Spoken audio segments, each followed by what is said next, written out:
은혜 받으신 하나님의 말씀은 데살로니가 전서 4장 13절에서 18절까지를 대독합니다. 형제들아, 자는 자들에 관하여는 너희가 알지 못함을 우리가 원치 아니하노니 이는 소망 없는 다른 이와 같이 슬퍼하지 않게 하려 함이라. 우리가 예수에 죽었다가 다시 사심을 믿을진대 이와 같이 예수 안에서 자는 자들도 하나님이 저와 함께 데리고 오시리라. 우리가 주의 말씀으로 너희에게 이것을 말하노니 주 강림하실 때까지 우리 살아남아 있는 자도 자는 자보다 결단코 앞서지 못하리라.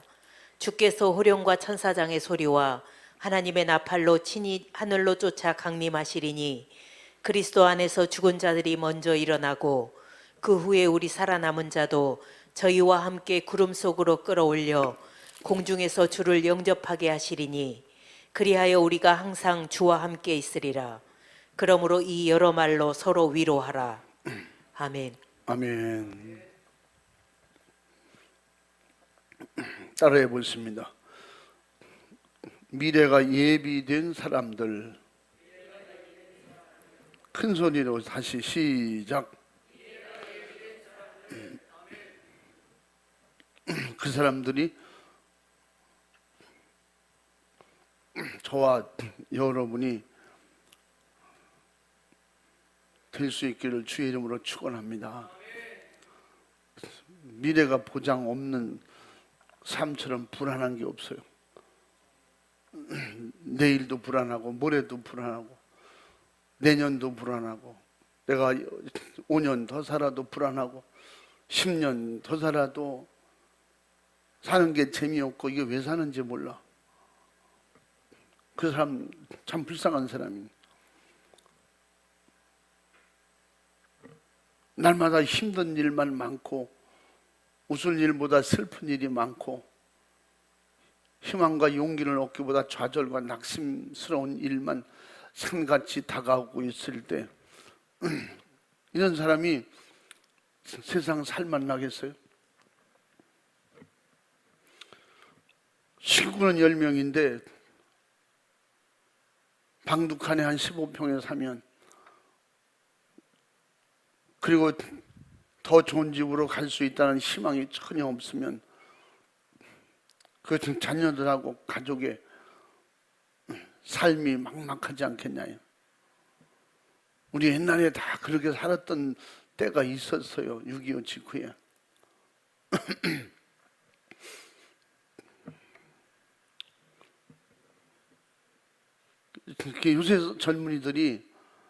요새 젊은이들은 모이면 그런 대화를 한대잖아요.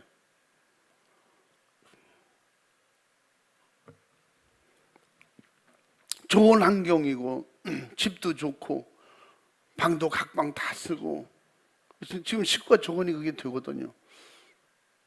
식구가 4명, 5명, 6명 이렇게 되면 그렇다고 방이 6개 있는 데를 가서 살 수 없잖아요. 부부가 빠진다 해도 방이 적어도 4개나 5개는 돼야 되는데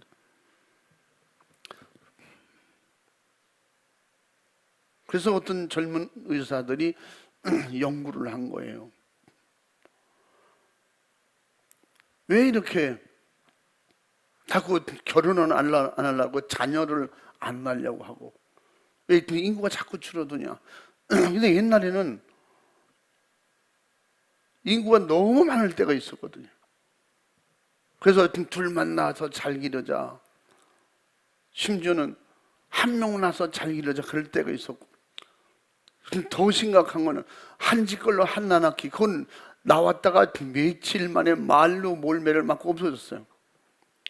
그래서 나중에 점점 더 사라지더니 하나 낳기 없어졌어요. 이제 둘만 낳기 없어졌어요. 그 다음에 둘 이상 나면 정부에서 도와준다 나라는 거예요. 자꾸 이게 점점 더 1980년도 후반부터 이런 자꾸 현상이 나타나는 거예요.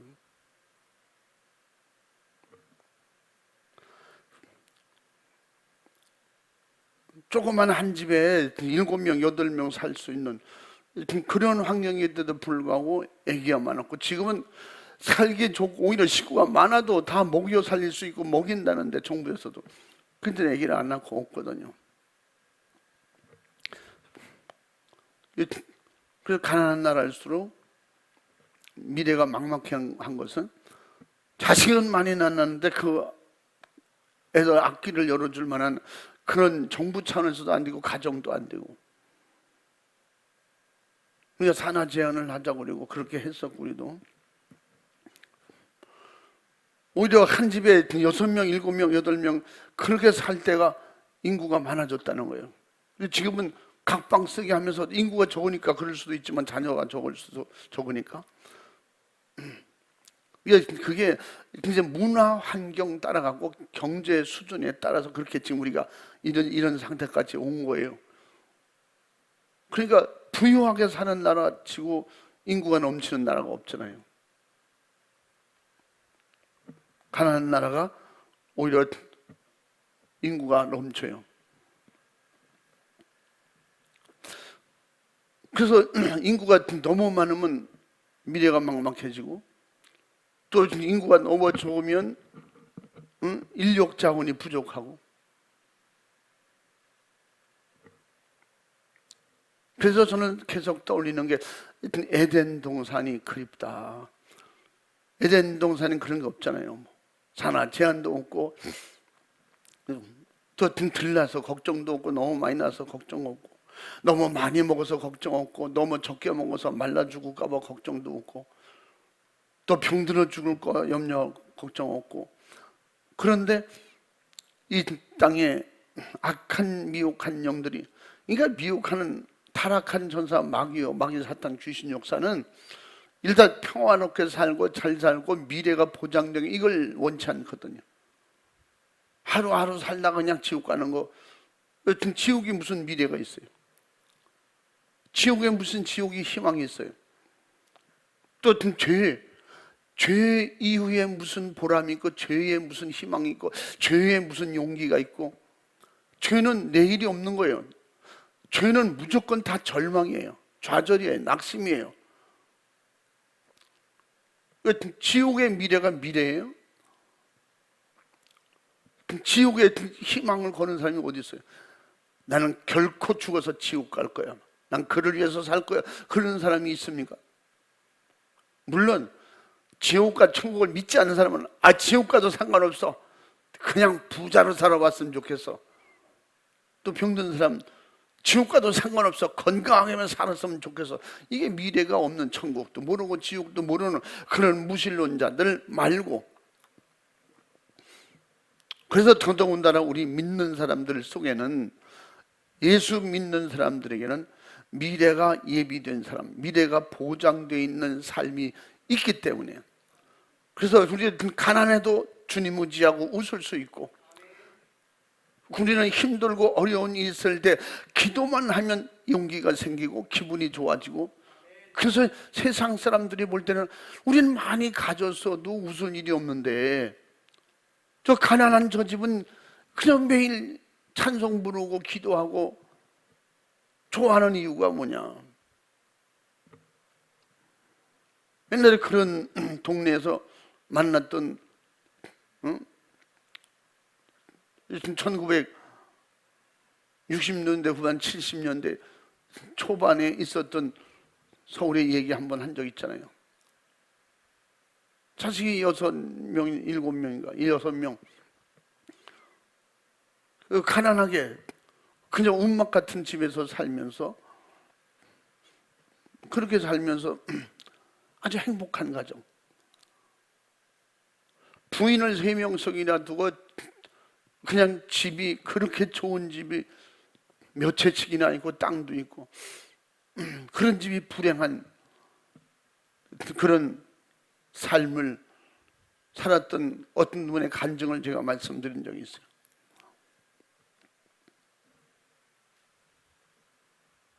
미래가 보장되어 있는 사람은 항상 여유 있고 담대하고, 누구나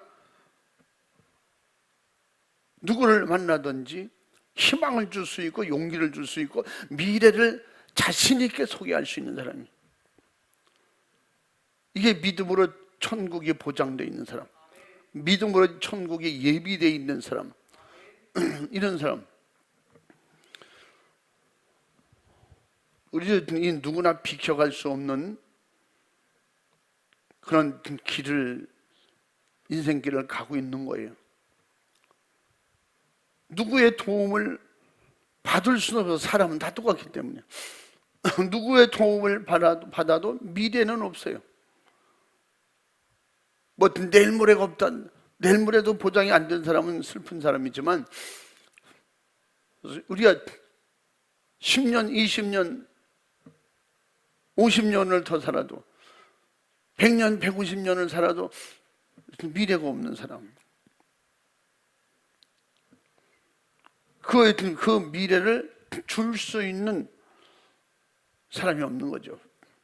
그래서 여기서 말하는 이런 미래는 사후 이후에 육신이 끝나면 내 영혼이 어디로 가야 될까?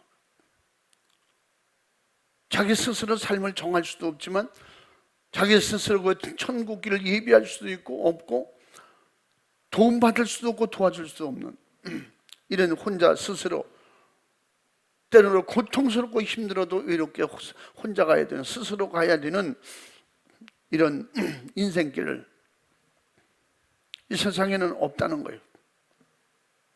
누구도 도와줄 수 없다는 거, 도움 받을 때도 없고. 그래서 우리는 이 땅에 사람의 그 인간 세계의 어떤 삶의 구조나 이 삶의 현실로는 감당이 안 돼요. 그때 우리는 우리 인간이 아닌 또 내 사후의 영혼을 책임질 수 있는 일부의 도움을 받아야 돼요. 그 도움을 주시려고 하나님이 예수님을 보낸 거예요. 그 너희는 안 된다는 거지. 인간 스스로는 아무리 노력해도 어떤 사람도 천국으로 인도할 수 없고 다 죄인이기 때문에, 또 길을 모르고 들어가는 문도 어디 있는지도 몰라요. 제가 예전에 말했잖아요. 인도에 그 문인, 유명한 문인 미로바 다라스라는 사람 쓴 책을 옛날에 읽으면서 참 사람들이 이렇게 철학적인 인생관을 가지고 있음에도 불구하고 자기 영혼을 염려하면서도 주님께 자기 영혼을 부탁할 수 있는, 그걸 모르는 거예요. 근데 그가 나중에 깨닫고 말한 것은 이 세상의 모든 문을 얘기한다. 모든 철이냐 문이냐 그냥 다 문을 얘기하는데, 결국은 그 문은 출구가 없는 문을 말하고 말았다. 자기도 그 문을 얘기를 해놓고 그 문을 못 들어가는 거예요. 이 세상에는 그 문만 얘기했지 진짜 문은 없다는 거지. 그런데 예수님은 이 땅에 오셔서 바로 우리에게 내가 곧 길이요 진리요 생명이라고 말했고, 내가 양의 물이다, 나를 통해서 들어가면 나가면 꼴을 얻게 될 것이고 영원히 살게 된다고. 그 사람이 그 예수만인 인류의 문을 만들어 놓고 가셨다는 거예요. 인류 역사 속에. 그러므로 이 세상에 사람은 그 문을 모르고 그 문을 제시해도 인도할 수가 없는데, 오직 예수는 하나님의 아들이기 때문에 그분은 인생의 바깥에 그 미래의 문과 미래의 길을 가지고 오셨던 분은 오직 예수밖에 없다. 그렇게 자인을 하는 것을 제가 읽었던 기억이 있습니다. 이 세상을 알면 알수록 사람들은 이게 기기묘묘한 거예요. 과학자들이 표현한 것 더 신비로운 거지. 그래서 그분들이 인간 바깥에, 세상 바깥에 어떤 신의 구조를 과학적으로 파헤쳐 알아보려고 그러는데, 그 한계라는 게 저는 그렇게 생각하는 거예요. 과학자들이 모르는 그 한계, 자기가 알고 있는 한계, 그 인생에 아무리 봐도 모르겠는 그 인간의 한계, 그 한계는 신의 영역이라는 거예요. 신의 영역. 그런데 그 신이 누구냐? 기독교에서 만든 창조과학에서는 그 미래 영역에 우리 인생을, 영혼을 담당할 수 있는 새로운 세계의 그 신의 영역은 하나님이시다. 이제 그런 결론을 과학적으로 연구해서 그렇게 발표도 하고, 또 그 진짜 예수를 제대로 잘 믿는 사람들도 그 중에 또 있고, 이 땅에는 사람의 도움으로 미래를 예비할 수 없다는 거죠. 다시 말하면 사람이 예수를 전하고 복음을 전하고 그 예수를 몰랐을 때 뭐 다 똑같고, 그 아는 것을 제시하고 가르쳐주고 도움을 주고 이끌고 그렇게 할 수 있는 전도는 할 수 있는데, 우리가 전도를 아무리 많이 했다고 해도 내가 그 영혼을 한 명이라도 내가 천국을 인도하는 게 아니라는 거죠. 우리는 누구를? 예수님을 믿었기 때문에, 예수님을 알았기 때문에, 예수님이 불러주시고 하나님이 불러주셨기 때문에 하나님의 자녀가 되어서 그 미래가 이제 확실하게 예비된 사람들이고 또 보장된 삶을 살고 있다는 것이며, 이런 사람들의 그 여유가 뭐예요? 죽음의 위기가 올지라도 담대한 것은 죽으면 천국 가면 되고, 더 주님을 의지하고 더 믿음이 강해지고 더 성령 충만하기 위해서 기도하고. 아멘. 믿음이 없거나 믿음이 약한 사람은 이 상황에서 도망가는 거죠. 교회만 다니면 다냐, 기도만 하면 다냐, 내가 살아야지.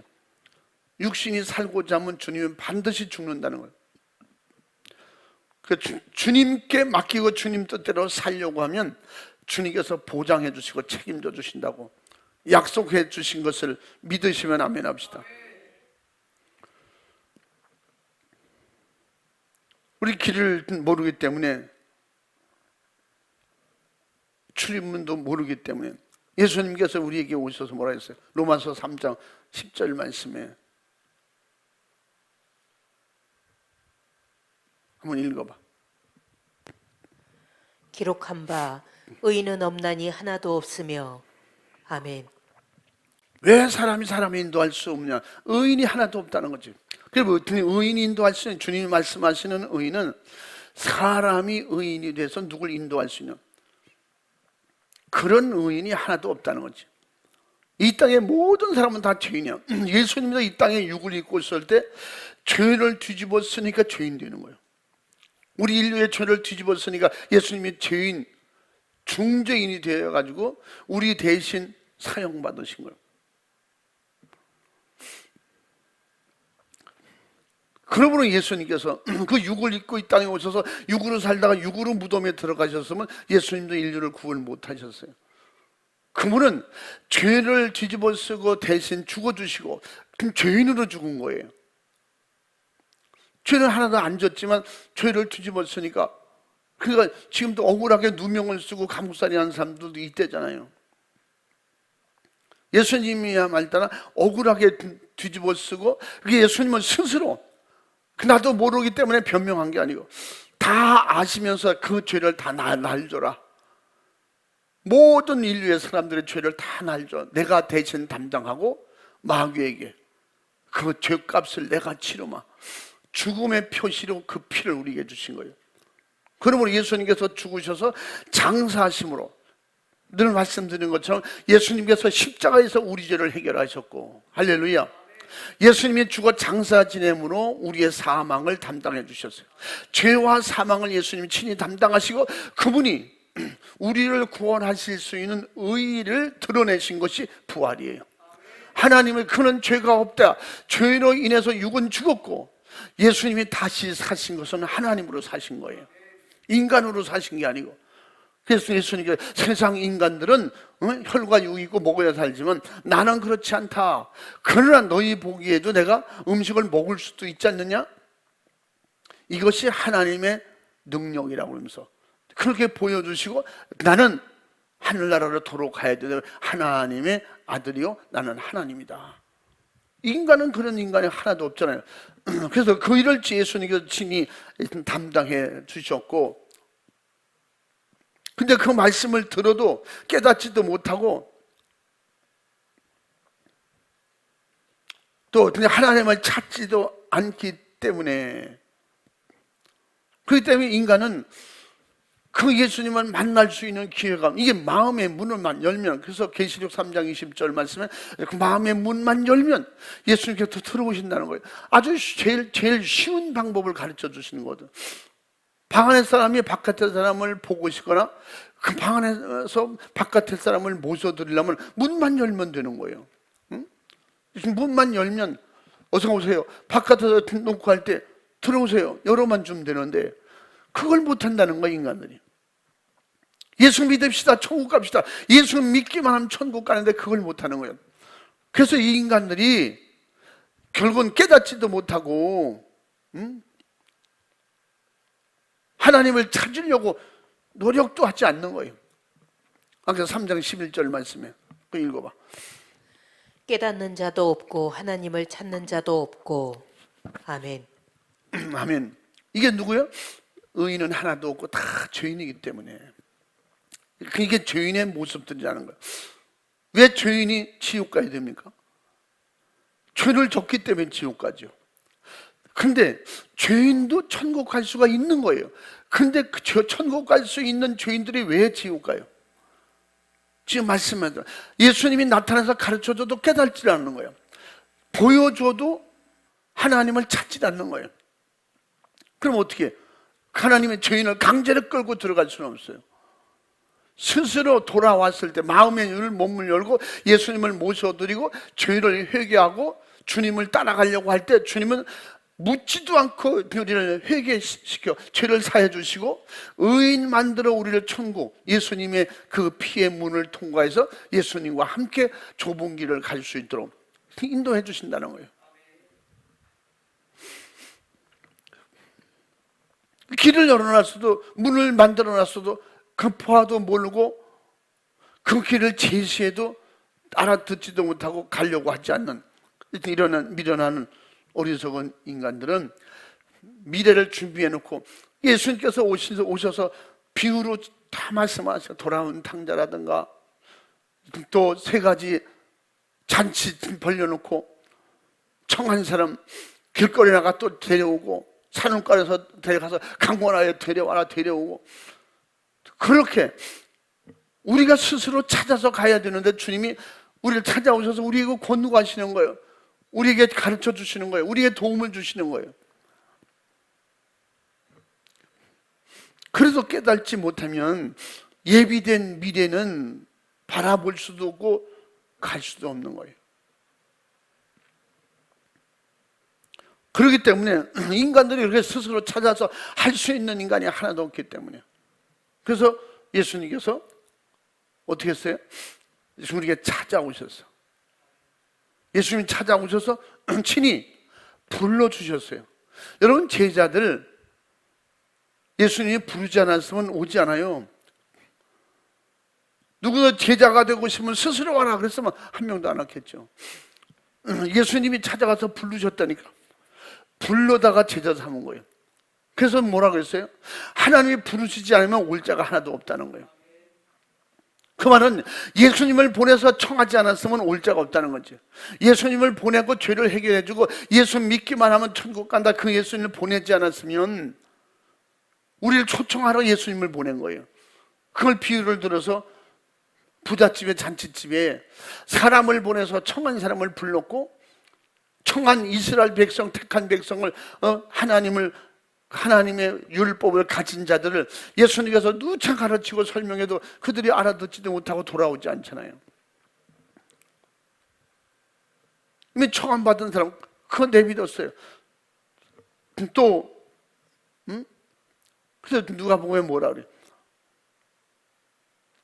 그래서 예수님은 비유로 그러면 청함받지 않은 사람들에게 가라. 이방인에게라. 우리 같은 이방, 이스라엘 백성 아니고 그는 유대인도 아닌데 그 이방인에게 보냈어요. 이방인에게 보냈는데 청했는데 또 안 왔어요. 오기는 왔는데 자리가 너무 비어 있다는 거예요. 그 다음에는 전혀 돌아올 수 없는, 그래서 표현하기를 각종 장애인들도 다 데려와라. 노숙하는 사람들, 집 없는 사람들 다 데려와라. 산울가에 데려서 강군하에 데려다 내 집을 채우라는 거예요. 다시 말하면 예수님이 강림하실 수 있도록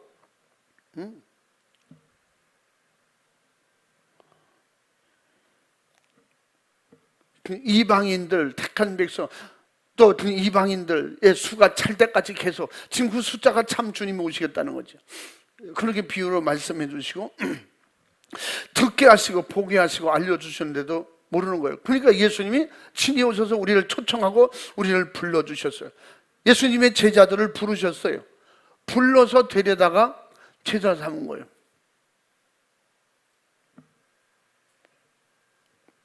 예수님이 부르실 때 베드로와 요한의 형제를 부르죠.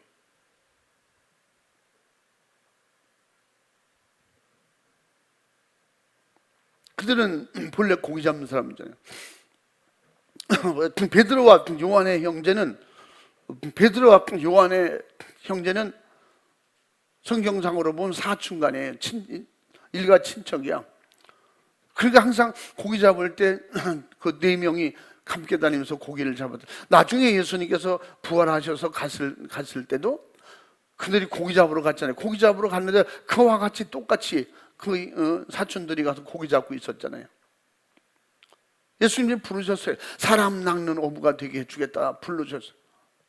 그들이 그걸 뭐 알아듣고 따라왔겠어요? 그거 부르실 때. 근데 사도 바울도 보세요. 사도 바울도 스스로 예수님을 찾아서 나온 게 아니고 어떻게 했어요?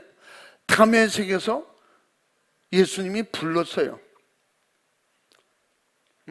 불러주셨기 때문에 사도 바울이 사도가 될 수 있었던 거죠. 사도 바울이 될 수 있었던. 다른 사람은 예수님이 직접 가서 찾아서 만나서 불렀어요. 또 그들이 간절히 예수님을 찾는 사람을 심지어 찾아가서 만나주셔서 불러주셨고, 사도행전 9장 3절 4절 말씀에 사울이 부름받는 장면이 나오죠. 그 8장까지는 이제 다른 사도들이, 제자들이 이단 성령으로 사역한 내용이 나오고, 이제 9장에 넘어가면 사울이 거기서 부름을 받죠. 한번 3절 4절 읽어봐. 사울이 행하여 다메섹에 가까이 가더니 호련히 하늘로서 빛이 저를 둘러 비추는지라. 땅에 엎드러져 들음에 소리 있어 가라사대 사울아 사울아 내가 어찌하여 나를 핍박하느냐 하시거늘. 아멘. 예수님의 영이 그에게 나타나서 그의 목소리를 들려주셨어요. 그런데 예수님이 나타나도 그가 봅니까? 그 눈으로 빛만 들어서 빛만. 그 예수님은 광채이시라니까. 예수님은 빛이세요. 그러니까 예수님을 직접 보면 다 눈이 이렇게 먼다니까. 응? 요한도 계시록 1장 2장에서 시작하면서 요한이 본 예수님이 얼굴에 광채가 나고 감히 무섭고 두렵고 떨려서 그 발 앞에 죽은 자 같이 되었다 그랬잖아. 지금 사울이 그렇게 만난 거예요. 그때 예수님께서 불러주신 거예요. 사울 같은 이 사람, 사울 청년, 이 사람은 진짜 하나님에 대한 열심이 대단한 거예요. 그럼에도 불구하고 예수님께서 불러주시지 않으면 이런 강팍한 지식과 학문으로 예수님을 못 만나는 거예요. 그 모습은 곧 많이 안다고 하는, 많이 배웠다고 하는, 세상에 다 가졌다고 하는 이런 현실 우리들의 모습이라 이 말이에요. 우리도 주님이 불러주시오. 내가 스스로 알아서 난 교회 나갔다니까. 그러니까 알아서 스스로 나갈 만큼 주님이 불러주시는 거예요. 그렇게 주님이 불러주시니까, 하나님이 불러주시니까 사람은 모르는 길, 안내도 없고 이정표도 없고 영원히 가야 되는 길을 전혀 모르는 거예요. 불러주시지 않으면 올 자가 없다는 거지. 길을 안내주지 않으면 길을 알 수가 없어요. 우리가 그래서 예수님이 친히 직접 불러주시고 직접 안내해 주시고 직접 우리와 함께 하시고 길을 안내주고, 문도 안내주시고 길을 안내주시고, 그리고 내 안에 오셔서 직접 그분이 인도하시겠다는 거예요.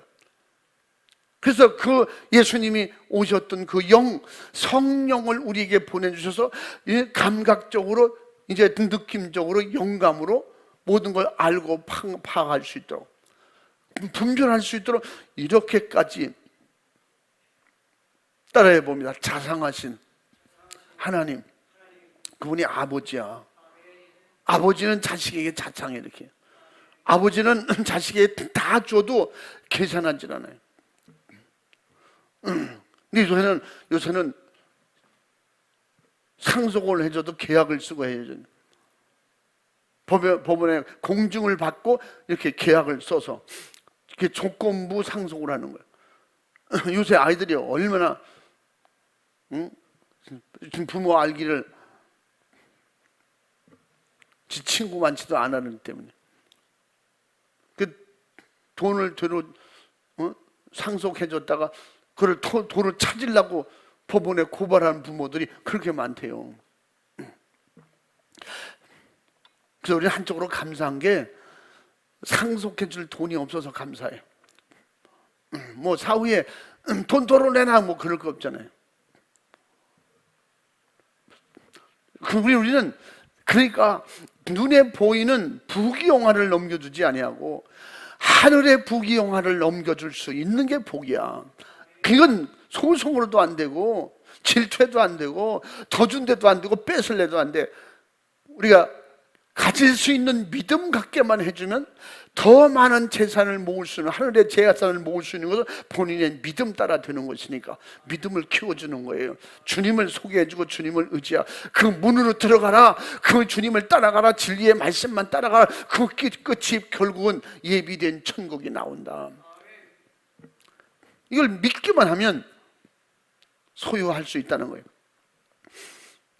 결국은 마지막 심판이 있는데 그 심판, 내 영혼이 가야 되는데 그 가야 한 길을 모르고 문도 모르고 그럴 때 주님이 우리를 인도해 주셨고, 그러므로 히브리서 9장 27절에는 사람이 한 번 죽는 것은 확실한데 그 후에 반드시 심판이 있다는 거예요. 그 심판은 무조건 다 갖는 게 아니야. 예수 피의 문을 통과해야 되고, 그리고 예수님의 살과 피를 가지고 양식 삼아 그 힘으로 천국길을 가야 돼요. 스스로 지혜가 부족할 때 성령을 보내셔서 지혜를 가지고 슬기롭게. 할렐루야. 그래서 그렇게 예수 피의 문으로 예수님과 함께 했느냐, 그걸 확인하는 심판한다는 거예요. 9장 27절에 또 읽어봐. 한 번 죽는 것은 사람에게 정하신 것이요 그 후에는 심판이 있으리니. 아멘. 아멘. 우리에겐 이미 정해진 삶이 있어요. 그 삶이 뭐예요? 죽을 때까지 삶이야.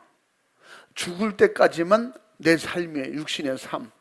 누구든지 그런, 지금 9장 27절에 말해요. 한 번 살다가 죽는 것은 정한이치고 한 번 태어나서 죽을 때까지 사는 건 누구에게나 10살에 죽든지 금방 나서 죽든지 100살을 살다 죽든지 이건 이미 태어났다 죽는 건 정한 것이라는 거예요.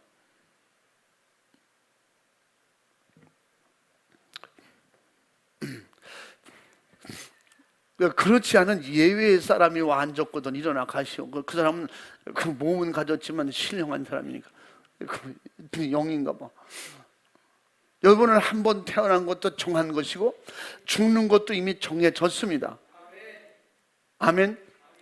비켜갈 사람이 있어요?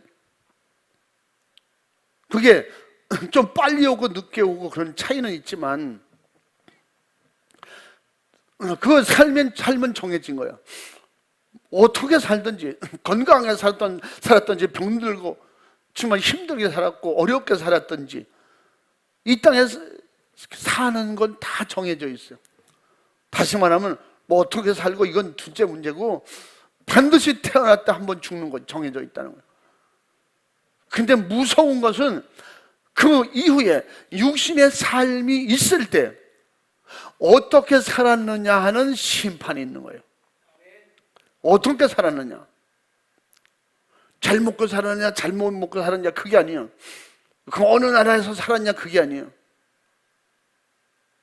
어느 교단에서 예수를 믿었냐 그게 아니라니까. 천국 가는 기준은 교단도 아니고 나라도 아니고 자기 명예도 아니고 자기 어떤 학식도 아니고 부귀영화 이런 권세 이거 아무 상관없는 거예요. 거지로 살았든지 부자로 살았든지 이건 문제가 되질 않아. 중요한 것은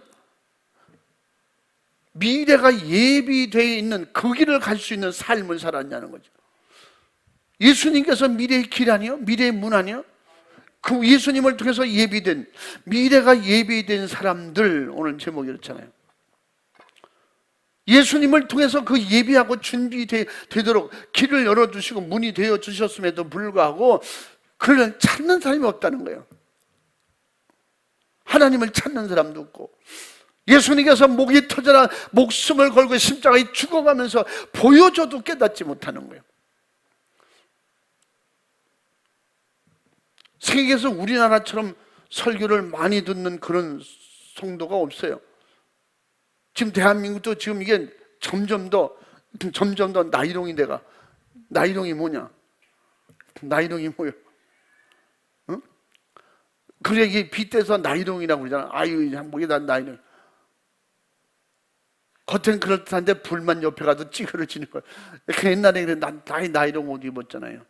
지금 스티로폴 또 물병 만드는 그런 걸로 실을 만드는 나이롱 신자, 가짜 신자. 이런 사람들은 진짜 무서운 심판이 기다리고 있을 때 어떻게 할 거냐? 우리 누구를 따라서 갈 거예요? 누구를 의지할 거예요? 또 누구에게 하소연할 거예요? 어? 천국이 그렇게 확실하다면 왜 미리 안 알려주셨어요? 예배 시간 있잖아. 새벽마다 예배 시간 있고, 우리나라처럼 수요일날, 금요일날 주일 예배가 있고. 제가 처음 미국 갔을 때 예배 드리러 가지 기대를 하고 갔어요. 미국 예배는 어떻게 드릴까? 엄청 참 기대가 되고. 근데 갔는데 우리가 갔던 그 교회가 자기 교회가 없고 미국 교회에 교회를 빌려서 예배를 드리더라고. 그것도 주일날 제가 아는 건 오후 3시쯤 우리 전에도 중국 예배 드리는 팀이 한 팀 드린대. 그리고 우리가 드린 게 오후 3시쯤 이게 한국 예배.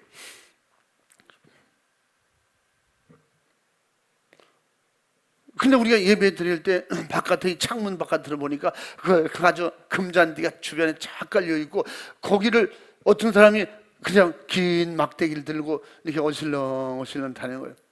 그래서 뭐 예배 드리는데 창문 바깥에, 그것도 멀리도 아니고 이게 다 보이게. 예배 마치고 물어보니까 그게 담임 목사님. 그게 아니고 그분이 담임 목사님이에요. 그게 그럼 강아지로 생각할까봐 말하는 거예요. 그분이 담임 목사님이냐. 잘 보여야 된대요. 잘못 보면 이제 그만하세요. 그럼 쫓겨난다네. 그럼 가서 우리 한인 다 그런 건 아니에요. 상가를 사거나 교회를 짓고 잘하는 목사님들도 꽤 있어요. 그렇게 예배를 드리는데 예배도 정해져 있어. 1시간 반인가 이렇게. 그 안에 다 해야 돼. 그 설교를 도대체 몇 분 해야 돼? 설교 간단히 하고 그냥 또 예배 시작하기 전에 다 일어나서 또 인사하고 다 쫓아다니면서 서로 안아주고 그냥 이렇게 저렇게 하고 설교 간단히 25분 아마 30분도 못 해낼 거예요. 그래서 너무 실망되는 거예요. 여기 이렇게, 그러니까 한국식으로 하는 교회는 한 군데도 없다는 거죠. 그저 겨우 하는 데가 있는데 그 뭐냐, 주일날 오전 오후 드리는 교회가 자기 교회가 있는 사람들을 말하는 거예요.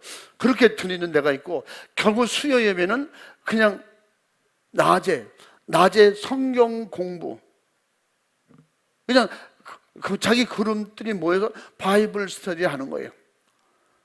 그걸 그렇게 한 주간 지나가는 거지. 근데 우리나라는 이렇게 예배 드리는 것도 부족해서 매일 밤 기도하자. 세상에 이러는 데가 있어요. 이렇게 해도 이게 귀찮아서 못하는 거예요. 제가 어제도 말씀드렸나? 기도 못하는 사람들 왜 못하는 줄 알아요? 이미 마귀에게 져서 못하는 거예요. 그거 이기라니까. 응? 이긴 자가 기도하는 거예요. 그러니까 여러 가지 이유를 들어서 빠질 수도 있다고 그랬어요, 제가. 근데 그거 괜히 얘기했어. 빠질 때는 빠지더라도 빠져도 된다고 그러니까 그냥 허구한 날 빠지는 사람도 있어. 그렇겠지만 진짜 빠질 수밖에 없는 그런 중대한 사정이 있을 때 어쩔 수 없는 거지 뭐. 주님 나라 가거나 그럼 뭐 주님 나라 가는데 어떻게 참석하겠어요? 그러니까 기도회는 그렇다니까. 기도회는 주일 지키고 이러는 거는 뭐 목숨 걸고 해야 되고. 그러니까 이런 방해자를 이길 때, 예배도 마찬가지야. 방해자가 이길 때 예배 드리는 거. 주님의 날이라고 아무리 설명을 해줘도 그 주님의 날이 아니야. 창세기 3장 3절 4절 하와에게 정령 죽으리라, 죽을 것 같다는 거예요. 죽을까 하노라 그러니까 뱀은 뭐라 그래? 절대 죽지 않는다 그래요. 죽지 않는다. 그 예배에 빠져도 된다. 그건 목사님이 하는 말이야. 주님의 날, 그건 주님의 날이 말로 주일이지. 다 사정이 있으면 다 빠질 수 있는 거. 이래 빠지고 저래 빠지고. 그걸 핑계라고 되면 안 돼. 천국은 침노하는 자가 빼앗는다 그랬잖아. 막 땅을 뺐듯이 뺏어야 된다는 거예요. 마귀에게 뺏겼던 걸 몰아내고 그래야 천국이 내게 온다는 거죠. 뒤집어서는 천국이 우리에게 막 쳐들어옵니다. 막 계속 밀려 들어와. 은혜로, 능력으로, 말씀으로, 회개로 계속 내게 점령해 들어올 때 우린 열고 받아들이면 되는 거. 받아만 들이면 돼. 방문만 열면 바깥 시원한 공기가 들어오는데 그걸 꼭 닫아놓고 계속 닫아놓고 해서 안에 산소가 부족해서요, 사람들이 마지막에 희미해지고 흐느적거리고 왜 정신이 안 날까?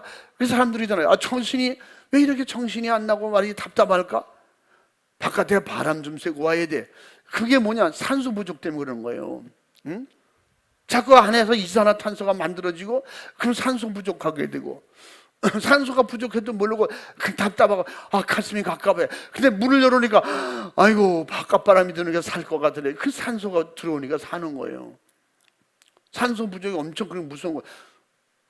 그래서 사람들이 모르고 물탱크 속에 들어갔다가 산소 없어서 질식에 죽잖아요. 첫 번엔 모르는 거예요. 괜찮아. 조그만 문으로, 조그마한 물구멍으로 그 엄청난 물탱크 큰 데는요, 막 20평, 30평 이렇게 큰 데도 있거든요. 그 들어가는 물통은 막 한 1m쯤 돼 보세요. 안에 더운 열기, 그리고 들어오지 못하고 산소가. 지금 거기서 막 지난번에 4명이 다 질식에 죽었잖아요. 지금 거기다가 또 그냥 합니까? 마스크 쓰고 막 이렇게 마스크 다 쓰고 죽는 거지. 자살행위지. 그래서 안전수칙을 지켰냐 뭐 이렇게 말하는 거. 그렇게 들어갈 때는 그냥 산소 탱크를 짊어지고 들어가요. 아니면 그 안에다 산소 탱크를 가지고 틀어주든가 그렇게 해서 산소 측정을 해가지고 맞아야 되는 거야. 우리는 그런 이것을 신앙으로 볼 때 우리는 신앙생활, 영적 생활 측정을 안 하니까 산소 측정해야 되듯이 그건 뭐냐? 내가 예배가 멀어지고 예배가 싫어지고 핑계댄다. 그럼 이건 뭐 산소 부족하듯이 내가 영적으로 지금 뭔가 부족해지고 있는 거예요. 영적 싸움에서 지고 있는 거야. 그래서 우리는 전투하든 믿지 않으면 신앙생활 못해요. 마지막에 심판 때 칭찬받고 상급받는 일이 없다니까. 우리는 그래서 기왕 믿되 여러분이 하늘나라가 상급받고 멸류관 받을 수 있도록 계속 설교 듣고 성경을 가르쳐주고 이렇게 계속 리더하는 것은 여러분을 몫으로 하늘나라 가서 상급받고 멸류관 받을 수 있는 기회를 주는 거예요. 이렇게 도와드릴 수 있는 것은 성경을 우리가 알고 성령님을 모셨기 때문에 가능한 거예요. 지금보다는 내일이 좋아야 되고, 내일보다는 이 세상보다는 천국이 더 있으니까, 예비된 하늘나라가 있기 때문에 이런 말씀을 드리는 거다, 그런 말이에요. 싸워서 이긴 자가 쟁취하는 거예요. 그래서 기도 방해하는 자를 싸워 이겨야 돼. 이게 벌써 한두 번 빠지면 그 다음에 계속 빠질 일이 생긴다니, 아주 못하게 만들지. 너 안 해도 돼. 안 해도 여전히 살았는데 그까짓 거 뭐. 기도하는 사람들은 뭐 하는 사람이에요? 그 다음에 일이 없는 사람들이요? 그냥 노는 사람이요? 아니 놀아도요, 진짜 성령 충만해지고 믿음이 충만해지고 강해지지 않으면요, 놀망정 기도하라 안 나와. 집에서 뒹굴고 놀으면서도 예배드려도 안 나와. 일주일에 주일 오전에 한 번만 딱 나오고, 그게 여유가 있는데도 그렇게 생활해. 이게 뭐예요? 신령한 영적인 자유의 침해를 받고 있는 거예요. 이 악한 영들에게 이렇게 뺏기고 있다 이 말이에요. 자꾸 침노를 당하고 있는 거예요, 마귀에게. 우리들 천국을 침노하는 자가 되라는 거예요. 천국을 사모하고 상급을 사모하고 그 주님을 의지하고, 그렇게 할 수 있도록 힘을 가지고 주님을 의지할 수 있도록 어떻게? 말씀을 듣고 깨달아야 되고, 오늘 말씀을 듣고 깨달을 때 하나님을 모시는 거지, 성령님을 모시는 거예요. 그런 힘이 생기는 겁니다. 그래서 우리는 이런 암흑 세상에서, 어두운 암흑 세상에서 헤매다가 지옥 가는 우리들을 위해서 예수님을 보내셨고, 그 문으로 들어오라고 열어주셔서 빛이 나오니까 그 빛의 길로 할 수 있도록 우리가 그 빛으로 주님을 보내주셨고, 그러면 너희들은 작은 빛이라는 거예요. 빛의 아들들이라는 거예요, 우리 보고. 그러니까 회개하고 돌아오면 그 길을 알게 되고, 빛은 빛으로 통하는 거예요. 어둠은 절대 빛과 친구가 될 수가 없어요.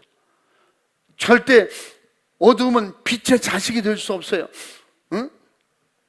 또 어두움에서 빛이 나올 수가 없어요. 오직 예수 안에 있는데 지옥이 들어올 수 없는 거예요. 예수 안에 미래가 보장되어 있는 이 길을 가는데, 주와 함께 가는데 아무리 좁은 길이라도 떨어져 죽을 일이 없어요. 죄의 길, 마귀의 길, 세상 길은 그 넓은 데도 수많은 사람이 다 죽으러 가는 거지. 넓은 길임에도 그들이 말하는, 우리는 방황하는 길이 아니고 다 안전한 길로 가는 거야. 응? 위다리를 건너가는 사람이 안전하겠어요? 응? 차가 다니는 다리를 놓은 대로, 넓은 데로 걸어가는 사람이 안전하겠어요? 누가 안전하겠어요? 세상이 보면서, 요새 교회들도 그렇다니까. 그 우리 교회처럼 믿어야 돼. 그래야 사람이 많이 모이고. 그냥 자유롭잖아요. 못 올 때는 못 오는 대로 그냥 하세요. 꼭 기도는 와서 해야 되는 게 아니에요. 아무 때고 마음이 원하는 대로 하세요. 요새 그 교회가 거의 그렇잖아요. 교회 와서 집중해서 기도합시다. 초대교회 이렇게 했어요. 초대교회는 모이라고 그랬고, 초대교회 흩어지면 목숨 걸고 전도하라고 그랬고, 주의 날을 범하는 것은 죽는 건 줄 알았잖아요. 그래서 하나님이 옛날에 구약 때부터 안식일을 지키는 것을 확실하게, 안식일을 범하면 돌로 쳐 죽여버리라.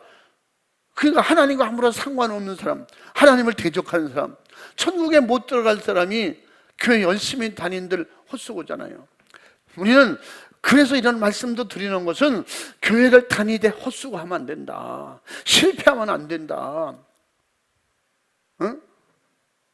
그냥 그런 거 이렇게 그냥 동의하시는 거야. 옳소. 옳소 이러니까 어떤 아저씨가 그럽시다. 그래, 옳소는 무슨 옳소예요? 옳소는 금방 태어난 게 옳소야. 오래 태어나는 게 옳소네. 이제 말장난하는 거지. 여러분 지금 그렇게 보여. 그냥 옳소 하는 것 같아. 신앙생활 실패하지 말라는 거예요. 미래가 보장되어 있는데 왜 다른 길을 가고, 왜 더 기왕 믿을 바에는 상급과 멸류관 받도록 믿자는 거지. 기도해서 세상을 이기고 나를 이기고 죄를 이기고, 응? 히말라야 그 봉우리가 아무리 높은 봉우리가 많아도 사람에 의해서 다 정복당하잖아. 근데 그보다 더 넘기 힘든 건 뭐라고 했어요? 나 자신을 넘기, 나 자신을 이기기란 이 세상 다 이길 수 있어서 나를 못 이기는 사람. 그 사람이 신앙생활 잘못하는 사람이야. 예수 안 믿는 사람이야. 전도를 수백 번 받고도 예수 안 믿는 사람, 자기를 못 이기는 거지. 자기 속에 마귀, 사탄, 귀신의 나를 못 이기는 거예요. 그래서 우리는 정말 성령의 사람, 믿음의 사람이 되어서 이 모든 고지를 점령하고 넘어서 확실하게 이런 죄악의 회개에 이런 고지를 다 넘어서 어떻게? 주님을 만나는 고지까지 점령했거든. 거기에 당도했거든. 예비한 길로 들어섰거든. 절대 어떻게 하냐? 우리가 기왕 믿을 바에는 사랑받도록, 인정받도록, 상급받도록 믿자는 것입니다. 아멘. 믿으시면 아멘 합시다. 그래서 예수님을 보내셨다는 거예요. 천국 문이 되어 주시라고 예수님을 이 땅에 보내셨다고. 요한복음 10장 9절 말씀에 예수님께서 친히 이 땅에 문이 되어 주시려 오셨다는 거예요. 응? 근데 문을 못 찾아서 출발 못하는 사람 많잖아. 남들은 다 떠나는데 그 문이 어디냐고 헤매고 있으면 벌써 비행기 떠난다면 끝난 거지. 그럼 9절 읽어봐. 내가 문이니 누구든지 나로 말미암아 들어가면 구원을 얻고 또는 들어가며 나오며 꼴을 얻으리라. 아멘. 아멘 합시다. 아멘에 인색한 여러분들이 아멘 합시다. 아멘 세게 합시다. 할렐루야. 예수님의 문으로 들어가면 구원을 얻는 데잖아. 그런데도 아멘이 이렇게 시원찮아. 이제 아멘 안 하면 이제 설교 안 하기로 그렇게 해야 될 것 같아. 배에 힘이 없어. 그럼 목소리를 해, 이 목으로. 그 목이라도. 예수님을 친히 하나님이 예수님은 네가 문 데려가서 그 너를 통과만 하면 천국에 올 수 있도록 예비된 천국을 소개하고 그리고 친히 몸이 되어서 문이 되어서 그 예수님께서 친히 나를 통해서 천국에 들어가라. 십자가에서 팔 벌리고 친히 다 주시고 다 문이 됐잖아요. 그러면서 예수 믿기만 하면 요한복음 3장 16절에 미리 말씀하셨잖아요. 예수님을 믿기만 하면 누구든지 구원받는다고. 응? 같이 십자가에 달린 한 강도도 그 죽어가는 순간에도 예수님을 영접하니까 구원받는 거예요. 그분이 문이 되신 분이 예수님이에요. 할렐루야. 그래서 예수님이 오신 것은 우리의 생명을 주셔도 더 풍성하게 주시고 다시 말하면 안전하게 천국으로 인도하신다는 거예요. 그 문을 통과만 하면 우리를 생명을 어때 풍성하게 주시고 그 뒤에 10절에 10절 또 읽어봐. 도적이 오는 것은 도적질하고 죽이고 멸망시키려는 것뿐이요 내가 온 것은 양으로 생명을 얻게 하고 더 풍성히 얻게 하려는 것이라. 아멘. 아멘. 그러니까 문도 아니면서 이리 오너라 그러면 다 가짜라는 거지. 문으로 출입하지 않고 담장 넘는 걸 다 도둑이고 강도라는 거예요. 다시 말하면 하나님의 원칙, 하나님의 법, 구원의 법으로 오지 않고 내가 예수다, 내가 구원이다, 다 가짜라는 거예요. 예수님만이 구원이라는 거지. 하나님만이 우리 아버지가 되신다는 거예요. 그래서 생명을 때 풍성이 없고 그 말이 뭐라고 했어요?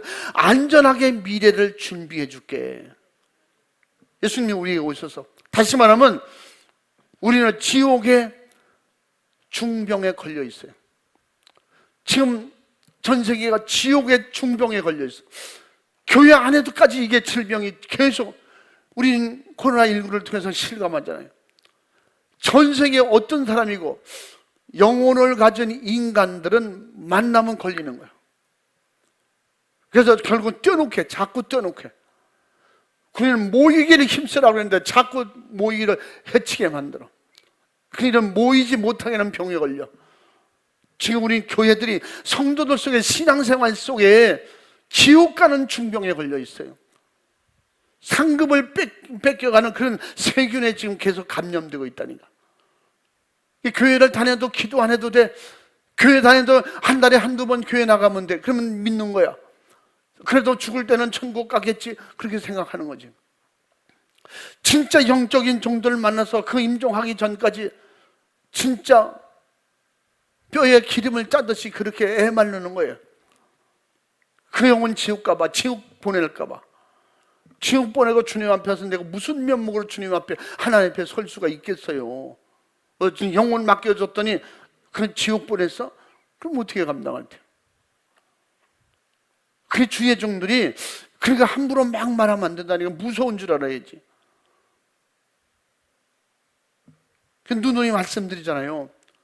제 설교를 듣고 제 설교를 마지막으로 들을 사람도 있다니까. 응? 오늘도 먼저 같이 집사님도 그 전주에 나왔을 때가 마지막 설교였어. 하루에 2번씩 3번씩 전화해요. 근데 근간에는 목사님 나 천국 보내주세요. 맨 처음에는 불안하니까 어떻게 회개해야 회개가 완전히 될 수가 있어요. 제가 생각나면 자꾸 회개하고, 그리고 소리가 안 나와. 목소리가 안 나오니까 목소리 안 들려. 그 방언으로 계속 기도하고. 우리가 도와주고 우리가 리더해 줄 수 있는 것은 주님과 계속 가까워지게 만드는 거예요. 아주 주님이 함께 하도록 매 순간마다. 그래서 주의 이름 부르고 계속 속으로라도 계속 방언 기도가 되냐고. 된대. 그러면 계속 기도하라고. 정신이 희미해져도 계속 방언으로 기도하고 주님 의지하고. 근데 어느 날 다 때려치고 나 천국 가게 해주세요. 천국이 사모되는 거야. 천국 갈 수 있도록 기도해 주세요. 우리 기도 끝나면 또 그 시간에 맞춰서. 그러니까 주의 종이 매일 진짜 하루에도 계속 기도하는 거죠. 수시로 기도하는 거죠. 막 생각날 때마다. 응? 그래서 근데 생각날 때 계속 하루에 몇 번이고 우리 지금 2사람을 위해서 기도한 거예요. 응? 계속 우리 같이 기도하자고. 왜? 마지막 때가 가까이, 그 개인의 마지막에 가까이 오면 볼수록 그럴수록 긴장하는 건 뭐냐? 계속 긴장하고 기도하는 것. 자다가도 벌떡벌떡 일어나면, 그리고 어떤 또 내가 새벽에 요새 못 일어나면 또 안 되니까. 부목사 잠깐 어디 보냈으니까. 그러면 이게 못 자는 거예요. 태민님이 왔다 가서 그냥 잠깐 자는 거지. 왜 그래? 그런 중압감이 뭐예요? 지금은 이 땅덩어리가 나를 누르는 것 같아. 그럴 때가 뭐냐? 사람 임종할 때예요. 영혼 놓칠까 봐, 지옥 갈까 봐. 주님은 그럴 때 제게는 확신을 주시는 것은, 확신을 주는 것을 내가 그래서 며칠 전부터 기물에 구원 받을 수 있겠구나, 그 믿음이 되는구나. 벌써 언어가 틀려지거든요. 그냥 기도해 주세요. 그게 끝인데 어떻게 회개를 다 할 수 있나요? 그 회개가 어떻게 해야 다 진실로 회개가 되나요? 그래서 내가 또 물어봐. 안 들리니까 뭔 말인지 못해. 그러니까 지난 온 소리 그냥 천천히 또박또박 말이야. 천천히. 그러면 울면서 천국 가게 해주세요. 천국 제가 가게 해주면 얼마나 좋겠어. 그러니까 붙잡고 전화기에다 붙잡고 기도하는 거예요. 둘이 그냥 목매어서 기도하는 거예요. 하나님 불쌍히 여기시고 천국이 열리게 도와주세요. 몽중이라도 하늘나라가 열리는 것 좀 보고 경험하게 해주시고 천사들과 항상 함께하는 축복을 주시오. 간절히 기도하고 주님이 그렇게 인도하시니까. 그러니까 지금 우리가 막 그런, 왜 예배 시간에 들었고 설교 시간에 들었고 기도하라고 그러고 계속 기도하고 회개하고 천국 가야 된다. 그 설교 때마다 우리에게 설교 때마다 안 듣는 날이 어디 있습니까? 왜 그렇게 지난 말씀드렸잖아요.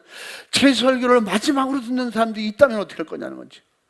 오늘 마지막으로 듣고 천국 갈 사람이 있다면 그럼 무슨 얘기를 해주겠어요? 세상에 재미난 얘기 해주겠어요? 성경 공부시키고 앉았겠어요? 이건 영혼을 뺏기느냐 영혼을 살리느냐, 그게 설교라니까. 그러니까 날마다 예수 피가 충만하자고 그리고 철저히 회개하자고 그리고 그래서 기도해서 상급 만들자는 거예요. 여러분 기도 없이 충성이 될 수가 없어요. 그 자기 의지로 신념을 하는 건 상급이 안 된다니까.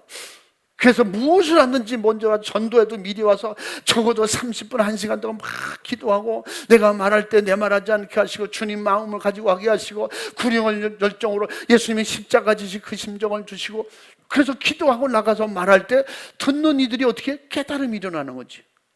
그래서 오늘 말씀에 아까 읽은 대로 들어도 깨달음이 없고 하나님을, 내 안에 하나님을 받아들이지 않는다. 그런 역사가 일어나도록 그런 축복이 있기 때문에, 그래서 이런 현실적으로 정말 교회들이, 성도들이 지옥의 중병에 걸려 있어요. 유행병에 걸려 있어요. 그럼 어떻게 해야 돼요? 그런데 우리는 적당히 걸려 있는 게 아니야. 온 전신이 다 감염됐어요. 그럼 다 바꿔야 돼. 장기가 다 망가졌어. 그럼 어떻게 해야 돼? 장기를 이식하고 바꿔야 돼요. 다른 걸로 바꿔야 돼. 우리가 어떻게 바꿀 수 있어요? 예수님께서 오셔서 친히 그 장기를 우리가 다 가져오면 그는 죽는 거예요, 상대방은. 그 장기를 내가 다 가져왔어. 그럼 상대방은 죽어야지. 그게 예수님의 역사. 그 지옥 중병을 고칠 수 있는 것은 예수님뿐이에요. 예수님의 장기를 우리에게 다 주셨어요. 그 언어도 주셔서, 생각도 주셔서. 세상엔 장기가 이식할 게 있고 이식할 수 없는 게 없어요. 없는 게 있다고. 그럼 우리 목을 잘라서 바꿀 수는 없잖아. 뇌를 끄집어내서 바꿀 수는 없잖아요. 예수 안에만 되는 거예요. 지옥의 지옥병이 뭐야? 죄라 이 말이야. 죄가 머리서부터 발끝까지 안 들어가 있는 데가 어디 있어요? 예수님께서 가시면류관 쓰심으로 우리가 생각으로 머리를 지은 죄를 피 없이는 그것이 교체가 안 되니까, 예수님께서 머리에 가시면류관을 쓰시고 뼈가 상하도록 가시가 꼽혀 있어요. 그러므로 우리가 생각으로 머리로 지은 모든 죄를 그 피로 씻어주시고 우리를 다 바꿔주시는 거예요. 그래서 성경에 뭐라 했어요? 사도 바울은 이전 것은 지나갔으니 보라 새 것이 되었으니 새 사람이 됐다는 거예요. 이게 거듭났다고 그래요. 거듭났다. 예수 피로 거듭나는 거예요. 성령으로 거듭나는 것입니다.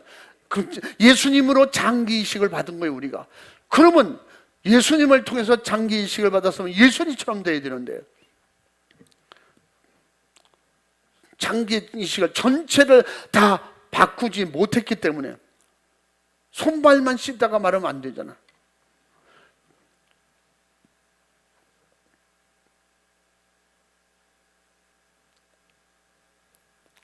그러므로 죄인의 모든 질병, 고통, 괴로움, 지옥병, 죄를 예수님께서 친히 그 장기를, 우리 다 썩어가는 장기를 주님이 달라는 거예요. 다 드리고, 그리고 그 깨끗한 머리서부터 발까지 다 우리가 이식을 받아서 그의 새 사람이야. 거듭나는 거예요. 우리는 다 망할 수밖에 없어요. 다 죽을 수밖에 없어요. 예수님께서 우리에게 모든 걸 다 주셨어요. 그리고 당신은 죽어주셨어요. 그것이 회개로 인해서 예수 피로 죄 씻음을 받고 예수님을 통해서 다시 살 수 있다는, 주님이 내가 문도 내가 대줄게, 내 생명의 안식도 대줄게, 내가 네 안에 네가 내 안에 하나가 되자. 그러면서 우리의 썩어져가는 지옥의 질병의 장기를 다 교체해 주시고 고쳐주시고 새롭게 하시고, 그래서 우리를 새 사람 되게 해주셔가지고 말씀하신 대로 요한복음 14장 1절부터 3절까지 뭐라고 했어요? 예수님께서 내가 있을 곳을, 내가 너의 미래를 예비하러 가노라. 그러니까 우리는 이게 새롭게 다 교차되고 새롭게 됐으면 말씀 따라가야 돼요. 응? 이제 이렇게 장기 이식을 받은 사람은 병원에서 시키는 대로 해야 돼요. 아니야, 내 마음대로 할 거야. 그럼 빨리 죽는 거예요. 주님 말씀을 벗어나는 순간에 다른 세균이 또 침투하는 거지. 그게 뭐예요? 죄가 들어온다 이 말이에요. 죄가 들어오는 즉시 미래는 사라지는 거예요. 살 수 있는 사람이 죽게 된다 그 말이에요. 또 읽어봐. 너희는 마음에 근심하지 말라. 하나님을 믿으니 또 나를 믿으라. 내 아버지 집에 거할 곳이 많도다. 그렇지 않으면 너희에게 일렀으리라. 내가 너희를 위하여 처소를 예비하러 가노니 가서 너희를 위하여 처소를 예비하면 내가 다시 와서 너희를 내게로 영접하여 나 있는 곳에 너희도 있게 하리라. 아멘. 아멘. 따라해 봅니다. 예수님을 통해서 미래가 예비된 사람들, 그 미래가 보장되어 있는 사람들, 이 사람이 하나님의 자녀, 예수 믿는 사람이야. 그러니까 믿음으로 살려고 애써야 되고, 성령의 인도하심을 받으려고 애써야 되고, 그냥 앉아서 안 된다니까. 우리 찬양 부르잖아요. 나 혼자 편히 누워서 천국 가고 편히 누워서 상급 받으려고 하면, 그런, 아직도 내가 병에서, 질병에서, 중병, 지옥의 중병에서 완전히 해결받지 못한 거예요. 해결받았다고 하는데도 그렇다면 이미 다시 오염된 거지. 시험 든 거라 이 말이야. 죄가 들어가 있는 거예요. 우리는 여기서 오늘 본문 15절부터 17절까지 오늘 약속의 말씀이 뭐예요? 분명히 우리에게 주님께서 주의 강림하실 때가 가까이 온다는 거예요. 그때는 우리가 이 땅에 살아있는 자들도 죽은 자보다 결단권 먼저 결림받지는 못하지만 먼저 죽은 자들이 첫째 부활에 참여하게 되고 그 다음에 주의 호령과 천사장의 소리와 하나님의 나팔로 친히 하늘로 쫓아 강림하리니 그리스도 안에서 바로 예수 안에 새로워진 사람, 거듭난 사람, 예수로 장기식을 받은 사람, 완전히 예수화된 사람들, 그 안에서 죽은 자들이 그 먼저 살아날 것이고 주님 앞에 우리도 그에 우리 살아남은 자도 저희와 함께 구름 속으로 끌어올려 공중에서 주를 영접하게 하시리니 그리하여 우리가 항상 예비된 그곳에서 주와 함께 있으리라. 할렐루야. 이것이 우리의 희망이에요. 이것이 소망이에요. 이게 준비된 삶을 사는 거예요. 그랬더니 이 땅에 어떻게 살든지 돈 없이 살고 좀 부족하게 살아도 부귀영화를 모르고 살아도 예수 안에서 미래가 보장되기는 담대한 거예요. 응? 죽는데도 담대하고 힘들고 어려워도 내가 주님의 일로 믿음으로 힘들고 어려우면 주님이 반드시 다 들어주실 것이고 내 상급이 있을 것이고 면류관이 있을 것이고 우리 자손만대 이 축복이 임할 것이고 우리는 믿음으로 심어 자식에게 복을 받게 하는 거예요. 그 자식이 뭐야? 예수 안에서 하나님의 예비한 축복을 받도록 하는 겁니다. 이런 본문처럼 미래가 예비된 그런 사람들이 되었으니 우리는 주님 나라 들어갈 때 상급과 면류관 받을 수 있는 이런 기회도 우리에게 주셨습니다. 우리는 정말 믿음 약한 자를 불쌍히 여기고 그 믿음 없어서 안 따라오는 우리 아내, 남편, 자식들을 불쌍히 여기고 정말 우리들에게 주신 기회를 기도할 수 있는 기회를 놓치지 말고 계속 기도해서 기도해 주시고 그러면 밤낮 자식을 위해서 기도해야 돼요. 들어주시는 분은 주님이시기 때문에 하나님이시기 때문에 그분이 들어주실 때까지 하는 거예요.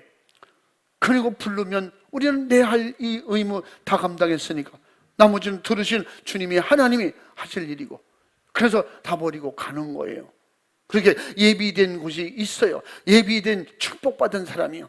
그러면 우리는 정말 내일이 염려된다면 사후가 염려된다면 이 생의 삶 후에 염려가 된다면 철저하게 육신이 있을 때 기회로 알고 육신이 있을 때 예배, 육신이 있을 때 잘 준비하고 회개하고 성령 충만해서 믿음으로 기도해서 내가 받을 수 있는 복을 많이 만들고 그렇게 천국 갈 수 있는 예비된 나라가 있다는 걸 믿고 그 나라 갈 수 있는 그런 예비된 삶의 축복을 가지고 예비된 삶을 살 수 있기를 그 믿음으로 살 수 있기를 주님의 이름으로 축원합니다. 축복합니다. 할렐루야. 우리 두 손 번쩍 들고 이 시간에 주의 삼창하고 기도할 때 주님 감사합니다. 우리에게 이런 예비된 나라를 예수님을 통해서 주셨습니다. 우리가 지옥 갈 수밖에 없는 이런 중병에 걸려 있을 때 주님 우리에게 오셔서 우리의 모든 걸 다 바꿔주셨습니다. 우리를 싹 바꿔주시고 주님이 내 안에 내가 주 안에 하나 될 수 있는 기회를 주셨으니 감사합니다. 그럼에도 불구하고 우리가 더욱 믿음으로 말씀으로 무장하지 못한 것을 용서해 주시옵소서. 우리가 약한 핑계로, 힘든 핑계로, 바쁜 핑계로 정말 내 몫을, 심판이 있을 그때를 바라보면서 내 몫을 챙기고 믿음으로 살지 못한 죄를 용서해 주시옵시고, 우리 주님을 전적으로 의지하고 주님 안에서, 믿음 안에서 승리케 하여 주옵소서. 주님 살펴주시고 붙잡아 주시고 인도하여 주시옵소서. 역사해 주시옵소서. 붙잡아 주시고 축복해 주시옵소서. 우리 두 손 번쩍 들고 진실하고 간절하게 우리 주님이 받으시는 기도, 들으시는 기도, 우리가 이 중병에서 벗어나야 돼. 이 질병에서 벗어나야 돼. 이 육신의 병은 병원에서 고치고, 못 고치면 우리는 천국 가면 되지만 이 지옥병은 이 세상에 못 고쳐. 주님만 고칠 수 있는 거예요. 주여, 삼창하고 간절하게 기도합니다. 주여, 주여, 주여.